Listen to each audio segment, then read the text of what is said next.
있습니다. 자, 제가 잠시 뇌에 대해서 말씀을 드리도록 하겠습니다.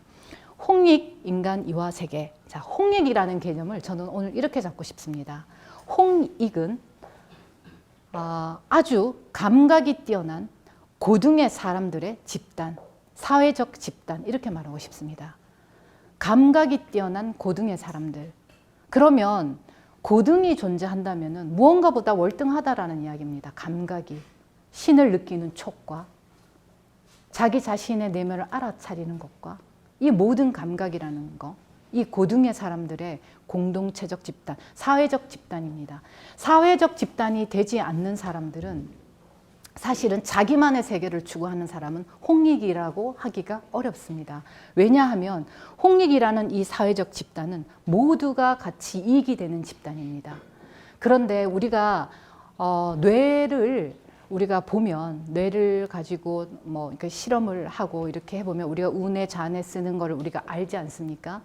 마찬가지로 우리가 어떤 수학적 문제를 풀 때 아니면 어떤 시각을 통해서 집중해서 볼 때 뇌가 활동이 움직이는 뇌의 영역은 크게 놀랍지 않게 뭐 여러분들이 다 알고 있습니다. 그런데 어떤 그 학자가 실험을 해서 상당히 놀라운 결과를 찾게 됩니다. 그것이 뭐냐면 처음에는 궁금해서 시작을 했지만 결국 나중에는 무엇을 알게 되냐면 여러분들이 멍 때리고 있는 순간 딱 놓고 있을 때 뇌가 움직이는 걸 찾아내게 됩니다. 그건 아무도 시도를 하지 않았거든요. 움직이는 것만 다 찾으려고 했지 딱 고요한 상태, 멍 때리는 상태, 이 상태에서 뇌가 움직이는 부분이 어디냐면 사회적인 활동, 그러니까 사회적인 것을 추구할 때 활동성을 갖는 뇌라는 거예요, 여러분.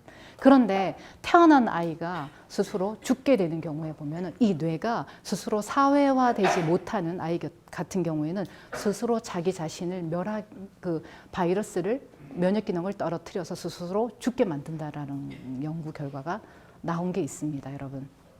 그래서 우리는 멍 때리고 있을 때, 여러분들이 멍하고 있을 때 그 순간에 멍이 아니라 암묵적으로 계속 프로그램해서 여러분들의 그 망상이 도는데 그 망상의 내용이 뭐냐면 사회성이라는 거예요.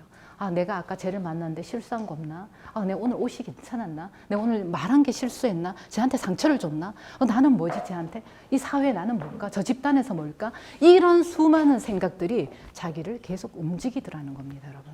그래서 우리가 사회화를 갖는다라는 거, 대인하고의 관계를 갖는다라는 거, 이런 것들을 우리가 잘한다라는 거, 이거는 결국은 홍익이라는 생각을 합니다. 노천 선사님께서 홍익 자본주의, 홍익의 자본을 붙였습니다. 저는 이건 어디까지나 저 순수한 개인적인 생각입니다만은 저는 무소유의 사상을 너무 사랑하고 너무 좋아해서 무소유를 굉장히 좋아했던 사람입니다. 그런데 무소유를 말씀하셨던 분들과 상관없이 이 무소유는 흘러가고 있습니다. 언어적인 관념에 의해서 말입니다. 여러분, 홍익 자본주의라는 것은 홍익이 모두가 그 사회화된 이 공동체적인 서로와 서로를 연결하는 이런 고등의 사람들, 이 사람들이 어울려져서 이 세상의 주역이 되고자 이 10%의 사람들이 이 90%를 움직일 수 있는 힘을 가지고 있는 집단인데요. 근데 여기에 자본이라는 거는, 이 물질이라는 거는 버는 것의 중요함보다 쓰는 것의 중요함이 더욱 크다라는 생각을 해봅니다. 어떻게 쓸 것인가? 버는 것도 중요하지만 쓰는 것은 더욱 중요하다는 생각을 제가 무소유라는 걸 통해서 생각을 해보게 된 시간이었던 것 같습니다, 여러분. 그래서 저는 여러분들이 홍익이라는 것을 너무 크게도 잡지 마시고 내가 어떻게 저 사회 속에서 원만하게 그 속에 들어가서 튀지 않고 내가 그들과 더불어서 색깔을 맞출 수 있는가. 여러분, 빨강, 파랑, 노랑, 사실 이 강한 색깔들은 그림을 그릴 때 상당히 쓰기가 힘듭니다.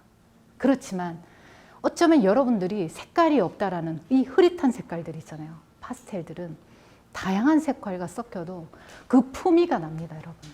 하나의 색을 쓰기보다는 여러 가지 색을 써서 나무색을 만들 때 그 색깔이 굉장히 품위 있는 색깔로 바뀝니다.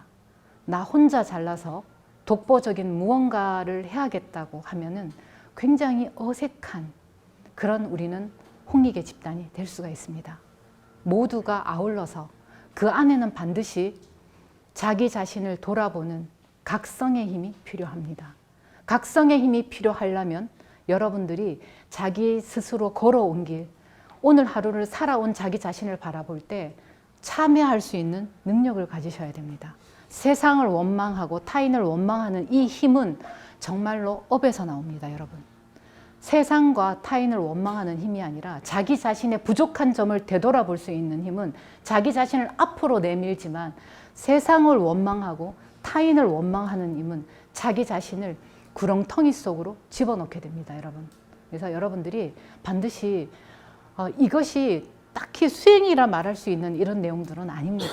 가장 기본이 되는 내용들이고, 그렇지만 이거는 반드시 수행과 만나져 있다라는 거, 여러분들한테 이 말씀을 드리고 싶고, 우리가 자꾸만 보지 않으면 믿지 않는 이 습성을 가지고 있습니다. 이것은 업의 습성이거든요.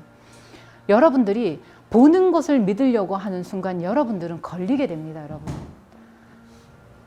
기운이라는 거는 여러분 보이지 않는 곳에서 나오는 것입니다. 아까 말했듯이 감성이라는 신의 영역은 이미 수만 년 전부터 끊임없이 원래부터 그 자리에 있었고, 그것을 한참 뒤늦게 따라가는 지성이라는 것은 과학이라는 것입니다, 여러분. 물리학, 과학이라는 것이 그것을 조금씩 해서 숫자화시키고 물질화시켜서 나가는데, 우리는 누구를 신봉하고 있냐면 이런 여러분들 안에 있는 감각적인 감성을 믿는 것이 아니고, 여러분들은 이 지성이라는 것에 모든 것, 이 가장 아래에 있는 이 지성이라는 것에 우리 사회는 많은 가치를 두고 있습니다. 그래서 많이 배운 사람, 그런 사람이 대접받는 세상, 우리는 그 세상에 놓여져 있습니다, 여러분. 그래서 우리는, 하지만 우리 방장들은 들었잖아요.